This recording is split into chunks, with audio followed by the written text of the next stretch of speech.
Question solve करते हैं, फिर हम आपको बताते हैं कि आपके साथ आज हम क्या क्या डिस्कस करने जा रहे हैं। फर्स्ट ऑफ ऑल देखिए, ये जो है वो एक्सपोनेंट लॉस का क्वेश्चन है। एक बात बेटा ध्यान में रखिए, इसी तरह के क्वेश्चन आपके एग्जाम का पार्ट होंगे। आपने लॉज ऑफ एक्सपोनेंट्स पढ़े हैं, अब इस तरह का क्वेश्चन आपके बुक में एज सच नहीं है, लेकिन क्योंकि ये लॉज ऑफ एक्सपोनेंट से रिलेटेड है, कैसे सॉल्व करना है, आपको जो बुनियादी कॉन्सेप्ट होना चाहिए, जो थिंकिंग प्रोसेस आप यूज करेंगे वो क्या होगा। देखिए 125 की पावर 1/3, आपने जितने भी नंबर्स हैं उन सब नंबर को प्राइम फैक्टर्स की फॉर्म में कन्वर्ट करना है। जैसे 125 के आप प्राइम फैक्टर्स फाइंड आउट करेंगे तो 125 के प्राइम फैक्टर्स होते हैं 5 3 टाइम्स आएगा। प्राइम फैक्टर्स आपने इस तरीके से फाइंड आउट करने हैं। 125 5 से आप डिवाइड करेंगे, देन अगेन 5 से, देन अगेन 5 से, तो 5 आपके पास 3 टाइम्स आ गया। इट मींस आप 125 की जगह लिखेंगे 3 power 5 power 3 and whole power 1/3, then plus. अगर आप नेक्स्ट टर्म को देखें तो वो है 25। अगेन 25 को आप क्या लिखेंगे, 5 स्क्वायर होल पावर 1/2, और ये मल्टीप्लाई हो रहा है, देन प्लस 16 पावर 3/4। 16 के आप प्राइम फैक्टर्स फाइंड आउट करेंगे। 16 के प्राइम फैक्टर्स होते हैं 2 पावर 4, 2 4 टाइम्स मल्टीप्लाई होता है 3/4, then multiplied by 16 power 1/4 means 2 power 4 and 1/4। ये जिन स्टूडेंट्स ने मेरे साथ पिक्चर शेयर की थी उसमें ये वाली टर्म क्लियर नहीं थी, मैंने इसको 1/4 ही कंसिडर किया है। प्लस ये ज्यादा जरूरी है कि आपको थिंकिंग प्रोसेस पता होना चाहिए कि क्वेश्चन को आपने सॉल्व कैसे करना है। देन 49 के जब आप प्राइम फैक्टर्स फाइंड आउट करेंगे तो 7 स्क्वायर एंड -1/2 होल पावर 2/5। अब पावर के ऊपर जब पावर हो तो पावर पावर से मल्टीप्लाई हो जाती है। अब जब आप पावर को पावर से मल्टीप्लाई करेंगे 3 into 3 यू विल गेट 3 3 से कैंसिल हो गया, you will get 5, then multiplied by 2 2 से कैंसिल हो गया, दिस इज 5, प्लस 4 4 से कैंसिल हो गया, दिस इज 2 पावर 3, 4 4 से कैंसिल हो गया, दिस इज 2, प्लस 1/2, 2 से कैंसिल हो गया, this is 7 power -1 and whole power 2/5। अब काफी हद तक आपने इसको सिंप्लीफाई कर लिया। नेक्स्ट स्टेप क्या होगा, जब आप एक्सप्रेशन को सॉल्व करते हैं तो हमेशा शुरू में इक्वल का साइन लगाया कीजिए, क्योंकि एक्सप्रेशन में इक्वल का साइन तकरीबन सारे टीचर चाहते हैं कि जब आप स्टार्ट करें तो एक सिस्टमेटिक वे में आपका क्वेश्चन सॉल्व होना चाहिए। 5 5 से 25 आ जाएगा, 2 power 3 8 and this is 2, plus 7 power -1 है। अगर इस 7 को आप न्यूमरेटर में शिफ्ट करेंगे तो इसकी जो पावर है उसका साइन चेंज हो जाएगा। ये पावर माइनस है, ये पावर ऊपर जाके प्लस हो जाएगी, तो ये हो जाएगा 7 पावर 1। उमूमन 1 पावर आप मेंशन नहीं करते, ना भी लिखें तो कोई फर्क नहीं पड़ता। This is 2/5। अब क्या है, अब ये आपके पास एक एक्सप्रेशन है जिसमें आपने बोर्डमस रूल को यूज करते हुए इनको ऐड सब्ट्रैक्ट करना है। क्या हो रहा है, 8 और 2 मल्टीप्लाई हो रहे हैं, तो पहले आप मल्टीप्लीकेशन का ऑपरेशन करेंगे। 25 8 to the 16 and plus 7 whole power 2/5।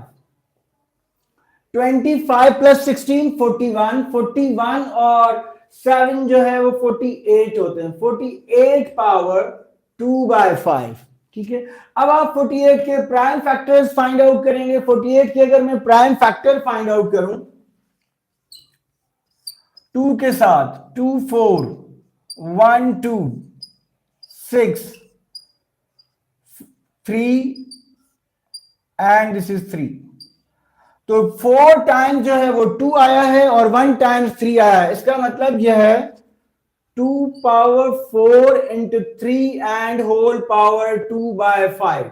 ये जो 2/5 पावर है ये 2 के ऊपर भी ऑपरेट होगी, 3 के ऊपर भी ऑपरेट होगी, तो ये हो जाएगा 2 power 4 whole power 2/5 and this is 3 power 2/5।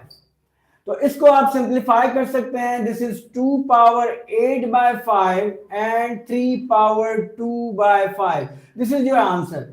अच्छा, मुझे लगता है जिन स्टूडेंट ने ये क्वेश्चन भेजा था वो यहाँ पर कोई इसकी पावर का कोई इशू है, लेकिन पावर कोई भी हो, क्वेश्चन किसी तरह का भी हो, पावर लॉस का जो पहला इंपॉर्टेंट रूल है वो ये है कि आपके पास जितने भी नंबर्स हैं उनके प्राइम फैक्टर्स बनाएं, देन पावर को पावर से मल्टीप्लाई करें, देन जो भी आपके पास आता है उसको सिंप्लीफाई करें, अगेन अगर कोई ऐसा नंबर आता है जो कि प्राइम नंबर नहीं है, देन उसके प्राइम फैक्टर फाइंड आउट करें और उसको सॉल्व करें। तो this will be the answer. अगर ये क्वेश्चन हो तो इसका आंसर एग्जैक्टली ये होगा। अच्छा, अब मैं आपके क्वेश्चन भी साथ साथ चेक करता हूं कि आप लोगों के अगर कोई कमेंट्स हैं।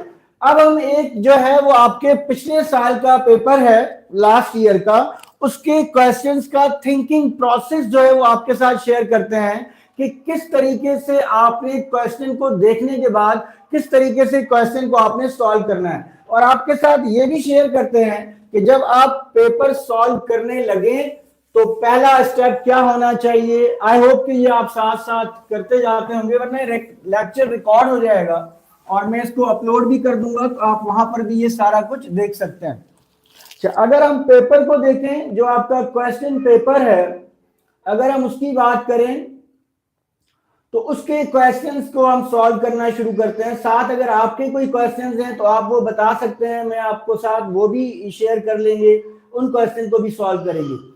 जैसे क्वेश्चन है 2025 का जो पास पेपर है उसमें सेक्शन बी जो है उसके क्वेश्चन नंबर 1 का जो फर्स्ट पार्ट है वो क्वेश्चन कुछ इस तरह से है, 2x square power -4, 2x square power -4 divided by -4 y -1z square and whole power -2। This is the question. Again ये जो है वो पावर लॉज हैं, एक्सपोनेंट लॉज से रिलेटेड ये क्वेश्चन है। देखिए, अब आपने क्वेश्चन देखा, पहली आपकी अप्रोच क्या होनी चाहिए। सबसे पहले देखिए, ये एक एक्सप्रेशन है, उसके ऊपर पावर -4 है। आप ये -4, ये दो टर्म्स है मल्टीप्लाई हो रही हैं, आप ये पावर -4 दोनों पर ऑपरेट कर देंगे। अगर ये ऐड हो रही हो तो आप कभी भी ये पावर इंडिविजुअली ऑपरेट नहीं कर सकते, ये मल्टीप्लाई हो रही है, पावर ऑपरेट कर देंगे। तो ये बन जाएगा बेटा 2 power -4 x square power -4 divided bye, ये -2 पावर इन सब के ऊपर ऑपरेट कर देंगे, -4 power -2 y power -1 power -2 and z power 2 power -2। सबसे पहले आपने न्यूमरेटर के ऊपर जो होल पावर थी वो हर टर्म के ऊपर ऑपरेट कर दी। जहां पावर जो है वो आपके पास ये पावर के ऊपर पावर है तो इसको जरूर ब्रैकेट में रखें ताकि पावर को पावर से मल्टीप्लाई करते वक्त आपको मसला ना हो। यहां पर भी आपने, अच्छा, अक्सर स्टूडेंट इस बात में भी कंफ्यूज होते हैं, वो समझते हैं कि माइनस साइन सबके साथ। बेटा ये माइनस आपने किसी एक, आप 4 के साथ भी ले सकते हैं, y के साथ भी ले सकते हैं, z के साथ भी ले सकते हैं। आसान था, हमने माइनस को 4 के साथ रखा। अब हम इसको सिंप्लीफाई कैसे करेंगे। पहले अगर कोई पावर के ऊपर पावर है तो उनको आपस में मल्टीप्लाई कर दीजिए, 2 पावर -4 x पावर -8 -4 पावर -2, इसको एज इट इज रहने दीजिए बेटा फिलहाल। पावर के ऊपर पावर है, पावर पावर से मल्टीप्लाई हो जाएगा, y power minus minus plus 1 2 2, power power से मल्टीप्लाई हो जाएगा, प्लस माइनस माइनस 2 2 4। ये आपने सबसे पहला स्टेप क्या किया, पावर्स को पावर के साथ मल्टीप्लाई कर दिया। अब नेक्स्ट स्टेप में आप क्या करेंगे, आप चेक करेंगे कि जो पावर हैं अगर वो नेगेटिव पावर्स हैं तो आप उनको न्यूमरेटर से डिनोमिनेटर में और डिनोमिनेटर से न्यूमरेटर में शिफ्ट कर दें ताकि आपकी पावर्स का जो साइन है वो पॉजिटिव हो जाए। तो हमें नजर आ रहा है कि डिनोमिनेटर में जितनी भी पावर्स हैं, फर्स्ट टर्म इसका पावर नेगेटिव है, सेकंड टर्म पॉजिटिव है, उसको वही रहने देंगे, z की पावर भी नेगेटिव है। तो मैंने क्या करना है बेटा, इस टर्म को यहां से लेकर के मैं न्यूमरेटर में शिफ्ट कर रहा हूं, -4 का स्क्वायर हो जाएगा। इस टर्म को भी मैं इस z की पावर को भी न्यूमरेटर में शिफ्ट कर रहा हूं, z की पावर 4 हो जाएगा। ये 2 की पावर -4 हम डिनोमिनेटर में लेकर आ रहे हैं तो ये 2 की पावर 4 हो जाएगा।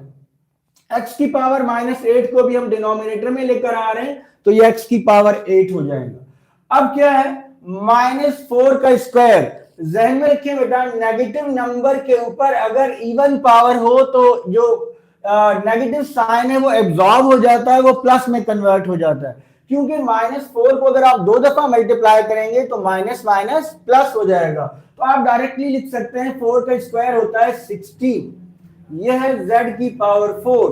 2 की पावर 4, 2 को 4 दफा मल्टीप्लाई करना है, 2 को 4 से नहीं मल्टीप्लाई करना। अक्सर स्टूडेंट ये भी मिस्टेक करते हैं, तो जब आप 2 को 4 टाइम मल्टीप्लाई करेंगे तो आपके पास आ जाएगा 16, और साथ में ये y स्क्वायर भी था, तो आप y स्क्वायर को एज इट इज लिखेंगे, तो ये आ जाएगा x power 8 and y square.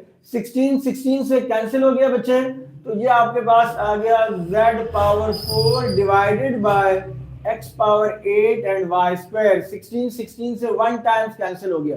This is your final answer. अब इसमें इंपॉर्टेंट बात क्या है, पेपर प्रेजेंटेशन कैसी होनी चाहिए। आपने ये क्वेश्चन सॉल्व किया, ये आपका आंसर हो गया। अगर आप बेहतर पेपर प्रेजेंटेशन करना चाहते हैं, आप क्या करें बेटा, एक साइड पे ये क्वेश्चन लिखिए, 2x square -4 divided by -4 y power -1 z square whole power -2। This is equals to what, z power 4 after simplification, z power 4 x power 8 and y square, और इसको किसी ब्लू या ब्लैक मार्कर, बेहतर है कि ब्लू मार्कर से इस तरह एक बॉक्स बना लीजिए।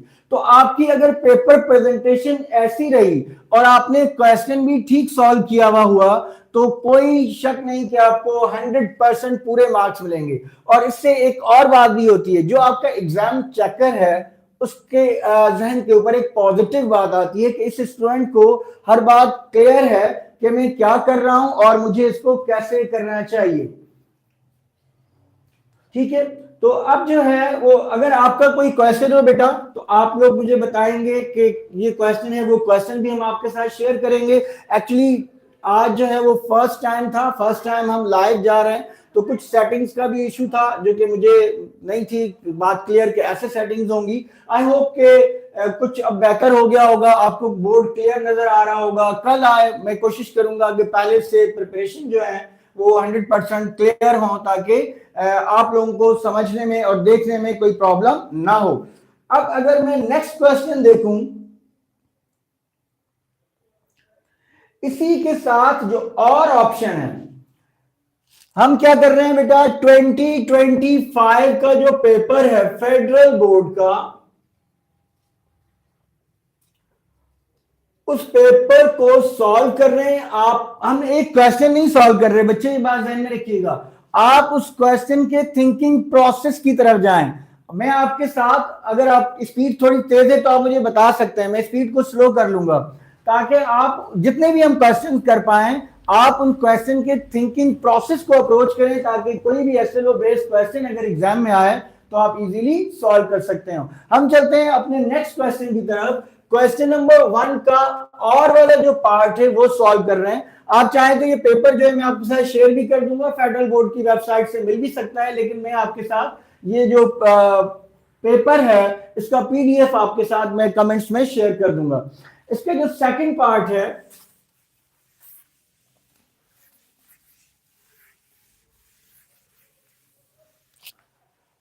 सेकंड पार्ट में क्या है कि दो आपके पास मैट्रिसेस गिवन है।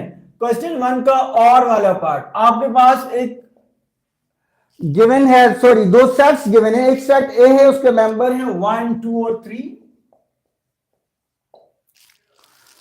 दूसरा सेट बी है, उसके मेंबर हैं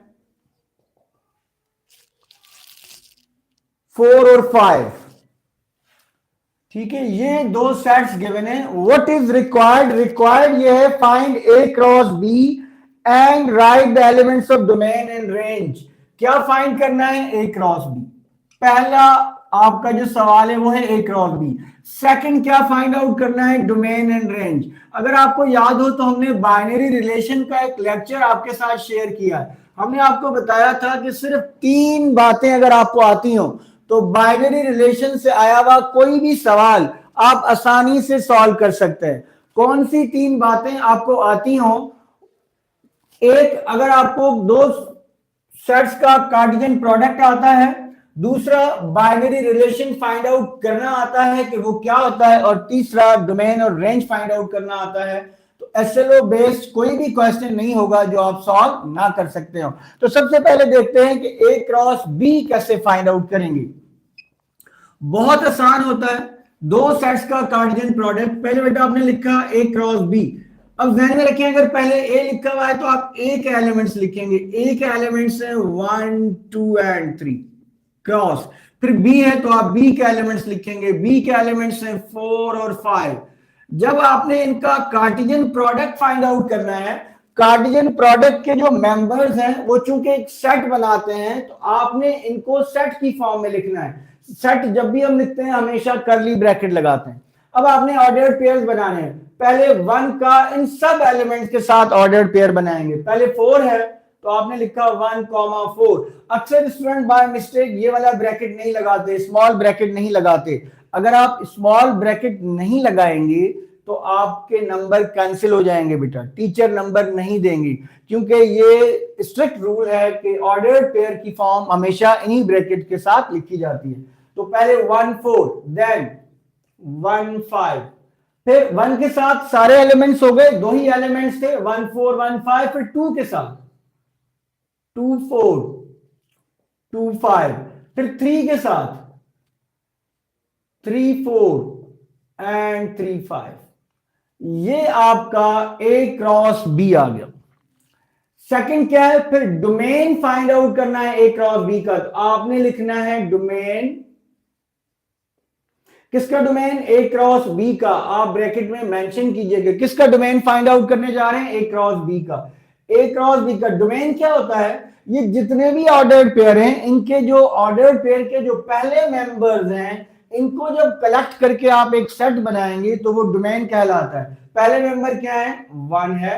अगर 1 रिपीट हो रहा है 2 दफा आपने नहीं लिखना, आपको पता है कि सेट में हम एक मेंबर एक ही दफा लिखते हैं। अगर 2 2 दफा आ रहा है 1 दफा लिखना है बेटा, 3 भी 2 दफा आ रहा है 1 दफा लिखना है। तो 1 2 एंड 3 ये हो गया डोमेन। देन हम इसके रेंज की तरफ आते हैं। एक और रेंज किसका, ए क्रॉस बी का, ये मेंशन करना जरूरी है कि रेंज किसका, ए क्रॉस बी का। या तो आप ए क्रॉस बी को कोई और नाम दे दें, किसी और अल्फाबेट का, आर कह दें इसको, तो देन आप जो है वो आर, डोमेन ऑफ आर लिखेंगे और रेंज ऑफ आर लिखेंगे। अगर नहीं तो आप ए क्रॉस बी लिखेंगे। रेंज क्या होता है, सेकंड एलिमेंट्स को कंबाइन कर दें। सेकंड एलिमेंट क्या है, 4 है, 5 है, अगेन 4 5 है, 4 5 8 मींस 4 5। तो ये आपका क्वेश्चन विद इन, देखिए ये आपने विद इन 5, इस तरह के क्वेश्चन आपको एक एडवांटेज देते हैं। क्या एडवांटेज देते हैं आपको, ये एडवांटेज मिलता है कि आपका टाइम बच जाता है, आप क्विकली जो है उनमें अपना टाइम जो है वो यूज कर सकें। ऐसे क्वेश्चन जिनमें जो लेंथी क्वेश्चंस हो, जिनमें ज्यादा कैलकुलेशन का टाइम लगता हो, उसके लिए आप टाइम अपना बचा सकते हैं इस तरह के क्वेश्चंस को। तो अब अगर मैं नेक्स्ट क्वेश्चन नंबर 2 की तरफ जाऊं,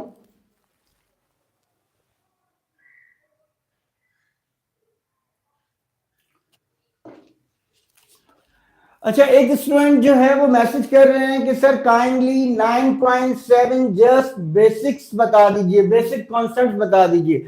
देखिए बेटा अब आप बिल्कुल एंड पर हैं, मतलब एग्जाम में सिर्फ आपके 2 दिन रह गए हैं, लेकिन फिर भी 9.7 एक्सरसाइज की बुनियादी, असल में 9.7 में एक लोकस की बात की जा रही है। तो लोकस आप लोगों के लिए एक नई बात है कि लोकस क्या होता है। लोकस बुनियादी तौर पर एक पाथ को कहते हैं। फॉर एग्जांपल मैं सीधा जा रहा हूं तो वो जो मेरे जाने का रास्ता है ना, वो जो रास्ता बन रहा है उसको हम लोकस कहते हैं। अगर मैं सर्कल में घूम रहा हूं तो वो जो सर्कल बनेगा ना वो लोकस कहलाएगा। तो कल जो लाइव सेशन है उसमें पहले 15 से 20 मिनट में मैं आपको, और इसमें कोई मुश्किल नहीं है, 9.7 में कोई मुश्किल नहीं है, लेकिन मैं जानता हूं बीइंग अ टीचर हमें पता है क्योंकि ये 99.9% जो है वो क्लासेस में नहीं करवाया गया। लोगों को लोकस का कॉन्सेप्ट बुनियादी तौर पर ओ लेवल से लिया गया है, लोगों ने इतना करवाया नहीं है, तो इससे सवाल बनने का मेरे नजर में कोई ऐसा चांस नहीं है। एक क्वेश्चन यहाँ पर है भी, मैं उस क्वेश्चन की आपको लॉजिक बताऊंगा कि कैसे उन्होंने एनालिटिकल ज्योमेट्री को लोकस के साथ कनेक्ट करके एक सवाल आपसे पूछा है। तो लोकस बुनियादी तौर पर पाथ होता है, ठीक है। अब वो दो तीन चार डिफरेंट पाथ्स हैं जो आपको फाइंड आउट करने हैं। 2 पॉइंट से इक्वल डिस्टेंस का पाथ परपेंडिकुलर बाइसेक्टर, ठीक है। एंगल बाइसेक्टर एक होता है, ठीक है। तो इस तरह के पाथ्स हैं, वो कल के लाइव सेशन में पहले 15 से 20 मिनट में उसी पर बात करूंगा, क्योंकि 2-3 स्टूडेंट्स ने मुझे रिक्वेस्ट की है। तो इंशाल्लाह कोशिश मेरी पूरी होगी कि आपको लोकस क्लियर हो जाए, और अगर उसमें से कोई क्वेश्चन आ भी जाए तो आप इजीली अटेम्प्ट कर सकते हो। एक और स्टूडेंट कह रहे हैं, sir please clarify me that how to find family of line of 2 points if 2 points are given without any condition like parallel और परपेंडिकुलर। अब जो मैं समझ रहा हूं बेटा, पहले मैं इस सवाल का जवाब देता हूं जो स्टूडेंट पूछ रहे हैं। अगर आप फैमिली ऑफ लाइंस की बात करें, देखिए ये दो लाइंस हैं, इनकी इक्वेशंस आपके पास गिवन होंगी। फॉर एग्जांपल ये मैं एक रफली इक्वेशन लिखता हूं, ये एक और इक्वेशन है, ये दो लाइनें यहां पर इंटरसेक्ट कर रही हैं। अब अगर कोई भी लाइन यहां से पास कर रही है और आपको इस लाइन की इक्वेशन चाहिए, तो इसके लिए एक और कंडीशन का होना जरूरी है। अदरवाइज आप इस लाइन की इक्वेशन, अगर ये लाइन L1 है, ये लाइन L2 है, तो ये जो लाइन है ना बेटा, ये वाली, इसकी इक्वेशन होगी L1 प्लस के L2 इक्वल्स टू 0। ये L1 की वैल्यू है, ये वाली, ये आप रिप्लेस कर देंगे x minus y plus 8 plus ये L2 की वैल्यू है बेटा, ये आप रिप्लेस कर देंगे 2x minus 3y plus 7 equals to 0। ध्यान में रखिए, अगर आप 65 प्लस जाना चाहते हैं, 70 प्लस जाना चाहते हैं, तो आपको इस तरह के क्वेश्चंस का जरूर आइडिया होना चाहिए। जिन्होंने भी ये सवाल पूछा है, ये सवाल पूछा है हमसे सीमाब गुल ने। जी बेटा, आपका सवाल बहुत ही अच्छा है, और मैं आपको क्लियर भी कर देता हूं कि आपने क्या करना है। अब ये आपकी जो है वो फैमिली ऑफ लाइंस की इक्वेशन है। अब इक्वेशन कब कंप्लीट होगी? जब आपको के पता चल जाए। के कैसे पता चलेगा? उसके लिए आपको इस लाइन से रिलेटेड जिसकी इक्वेशन फाइंड आउट करनी है, कोई और कंडीशन गिवन होगी। आपने कहा कि अगर ये पैरेलल भी ना हो, परपेंडिकुलर भी ना हो, ठीक है, पैरेलल भी नहीं है, परपेंडिकुलर भी नहीं है, लेकिन अगर ये वाली लाइन, ये जो लाइन जिसकी मुझे इक्वेशन चाहिए, ये किसी और पॉइंट से गुजर रही है पहली बार, या ये वाली लाइन दो और लाइन के पॉइंट ऑफ इंटरसेक्शन से गुजर रही है, ठीक है, या अगर ये नहीं भी गुजर रही, एक और मैं कंडीशन आपको बताता हूं। अगर ये लाइन नहीं भी गुजर रही, आपको इस लाइन की इक्वेशन चाहिए, आपने कहा ये इस लाइन की इक्वेशन होगी, बेटा ये वाला पॉइंट फाइंड आउट कर लें, point of intersection of these two lines. ये पॉइंट ऑफ फाइंड आउट कर सकते हैं। पॉइंट ऑफ इंटरसेक्शन के लिए आप इन दो लाइंस को साइमल्टेनियसली सॉल्व करते हैं। आई होप कि ये बात आप लोगों को क्लियर होगी। सीमाब, आप बेटा बताएंगे मैसेज में कि ये बात आपको समझ आ रही है। आपने क्या करना है, इन दोनों लाइंस को साइमल्टेनियसली सॉल्व करके इनका point of intersection find out कर लीजिए। इस पॉइंट को कोई भी नाम दे दें, फॉर एग्जांपल ए। साइमल्टेनियसली कैसे सॉल्व करते हैं? देखिए, मैं बहुत सारे मेथड्स होते हैं, मैं जो है वो एलिमिनेशन वाला मेथड यूज कर रहा हूं, इक्वेटिंग कोएफिशिएंट वाला मेथड। इसमें क्या करते हैं, किसी एक वेरिएबल के कोएफिशिएंट्स को सेम बना देते हैं।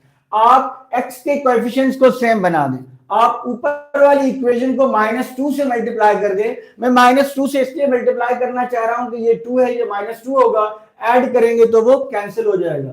जब मैं इस लाइन को -2 से मल्टीप्लाई करूंगा, बेटा ये जरा लिखने का तरीका भी देखें, आप इस पूरे को ब्रैकेट में रखेंगे, यहाँ -2 इस तरह आपने मल्टीप्लाई करना है, तो आपके पास नई लाइंस क्या बनेंगी, -2x plus 2y minus 16 equals to 0। ये मैंने अपनी तरफ से कोई भी लाइंस अज्यूम की हैं आपके क्वेश्चन को समझाने के लिए।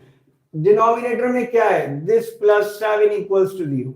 अब जब आप इन दोनों को ऐड करेंगे, x x से कैंसिल हो गया, 2y माइनस 3y, माइनस का y बच गया, -16 प्लस 7, आपके पास माइनस का 9 आ जाएगा, equals to 0। So minus y is equals to 9 and y is equals to -9। y की वैल्यू मिल गई बेटा। ये वाली y की वैल्यू आप किसी भी इक्वेशन में रिप्लेस करके x फाइंड आउट कर ले। जब आपको x और y मिल जाए, तो ये वाली x और y की वैल्यू आप इसमें रिप्लेस करेंगे x और y की जगह पे, तो आपको k मिल जाएगा, और k दोबारा आप इसमें रिप्लेस करेंगे तो आपको equation of family of lines मिल जाएगी। आई होप कि ये बात आपको क्लियर हो गई होगी। अगर पर्टिकुलरली कोई क्वेश्चन है आपका, तो आप मुझे वो बता सकते हैं, तो मैं आपको वो सॉल्व करवा सकता हूं। सीमा बेटा, yes sir, thank you. I hope कि आपको ये बात क्लियर हो गई होगी। एक्सरसाइज 10.2 का बेसिक कॉन्सेप्ट बेटा, एक्सरसाइज 10.2 का बेसिक कॉन्सेप्ट आपके पास अगर टाइम है, बहुत शॉर्ट लेक्चर एक हमने अपलोड किया हुआ है आपका प्रैक्टिकल ज्योमेट्री का, कोऑर्डिनेट ज्योमेट्री के सेक्शन के साथ। एक्चुअली वो जो सारा काम है 10.2 का, उसके लिए कंपास चाहिए होता है, सारा एंगल जो है वो कंपास से हमें ड्रॉ करने होते हैं। आप उस लेक्चर को देख लें अच्छी तरीके से, कल आपके पास टाइम है। कल जब हम लाइव जाएंगे, फिर भी अगर आपकी कोई क्यूरी हो तो वो आप हमें बताएंगे, तो हम यहाँ आपको बताते जाएंगे। एपरेटस आप अपने पास रखिएगा, आप साथ साथ ड्रॉ करते जाइएगा। तो आई होप कि इंशाल्लाह आप, और 10.2 बहुत इंपॉर्टेंट एक्सरसाइज है। मीडियंस, एल्टीट्यूड्स, राइट बाइसेक्टर्स और एंगल बाइसेक्टर, ये चार कॉन्सेप्ट्स हैं। इनमें से एक सवाल कंफर्म जो है वो आता ही आता है एग्जाम में, और आपने पहले ट्रायंगल बनाना है, उसके स्टेप्स ऑफ कंस्ट्रक्शन लिखने हैं, फिर जो भी आपसे कहा गया है मीडियंस वगैरह जो, वो आप इजीली ड्रॉ कर सकते हैं। तो ये कल के